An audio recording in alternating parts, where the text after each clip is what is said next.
Dans les articles qui ont marqué la journée, nous avons d'abord Lara Croft qui revient sous Unreal Engine 5 dans un nouveau jeu Tomb Raider. Grosse news aussi aujourd'hui, ça semblait impensable hier et pourtant Twitter vient de confirmer être en phase de test pour la fonctionnalité modifiée. Ou encore sur le dark web, la police ferme le plus gros marché noir au monde. N'hésitez pas à vous abonner pour ne pas rater d'autres actualités quotidiennes et sur ce je vous dis bonjour à tous et bienvenue dans cette nouvelle revue de presse.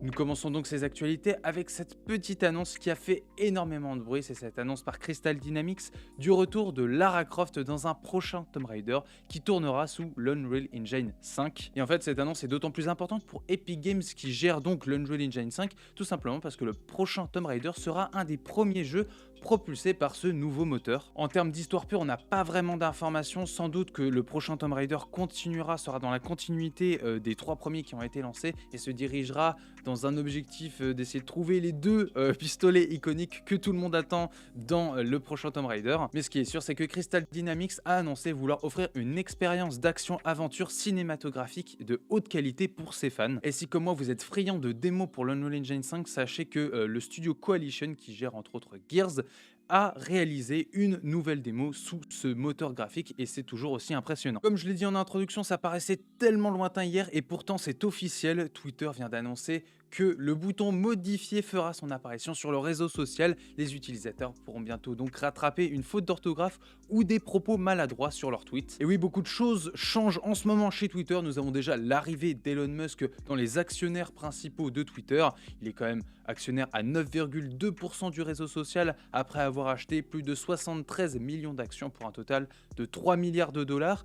Et 24 heures après le rachat de ses actions, il est passé au conseil d'administration de Twitter. À la suite de cela, Elon Musk a ensuite posté un sondage demandant si les gens seraient pour ou contre l'arrivée d'un bouton Edit sur Twitter. Et après 4 millions de votes pour un total de 73,6% de oui, Twitter a confirmé l'arrivée de ce fameux bouton qui serait en phase de test. A noter seulement que ce sondage n'est en rien responsable de la décision de Twitter d'apporter le bouton Edit.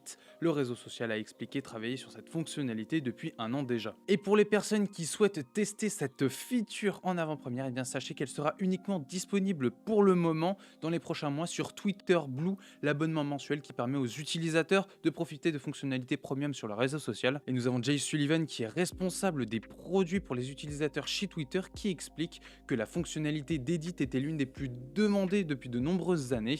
Les gens veulent pouvoir corriger des erreurs, des fautes de frappe ou des opinions. Actuellement, ils contournaient le problème en supprimant un tweet et en retweetant un nouveau. Du coup, grâce à cette fonctionnalité qui ne devrait plus tarder, vous n'aurez plus besoin de supprimer vos tweets. Nous parlons maintenant Dark Web et plus précisément de Hydra Market. Si vous ne le connaissez pas, c'est l'un si ce n'est le plus gros marché noir au monde. Et après plusieurs longs mois d'enquête de la police allemande, cette dernière a fermé du coup Hydra Market tout en saisissant quand même 23 millions d'euros en Bitcoin. Mais alors qu'est-ce qu'on pouvait trouver sur Hydra Market? Et bien comme sur la plupart des marchés noirs sur le dark web, de la drogue, des données volées ou encore de faux documents. Et il faut dire qu'avec ses 1,3 milliard d'euros de bénéfices en 2020, il était le marché illégal avec le chiffre d'affaires le plus élevé au monde. Les administrateurs de Hydra Market quant à eux n'ont pas encore été identifiés, en partie grâce à ce qu'ils appellent un mélangeur de banque de Bitcoin, qui est un système mis au point par Hydra qui permet entre autres de brouiller les pistes concernant les transactions financières. Et nous terminons ces actualités avec Anonymous qui dévoile des informations personnelles de 120 000 soldats russes déployés en Ukraine. Si vous avez suivi les actualités en Ukraine, vous êtes peut-être au courant du massacre de Boutcha que Volodymyr Zelensky avait qualifié de génocide. Et bien l'objectif de Anonymous ici est de dévoiler du coup les données personnelles de 120 000 soldats pour les soumettre potentiellement à un tribunal pour crimes de guerre. Nous parlons ici de date de naissance, de nom, d'adresse, de domicile ou encore de numéro de passeport. Et en effet, grâce à toutes ces informations, il sera sans doute plus simple d'identifier les potentiels responsables de ce massacre qui a eu lieu dans cette ville de Boutcha. Et c'est sur cet article que se termine cette revue de presse. N'hésitez pas à vous abonner pour ne pas rater d'autres actualités quotidiennes. Retrouvez tous les articles bien évidemment en description. Et sur ce, je vous dis à demain pour une nouvelle revue de presse. Salut!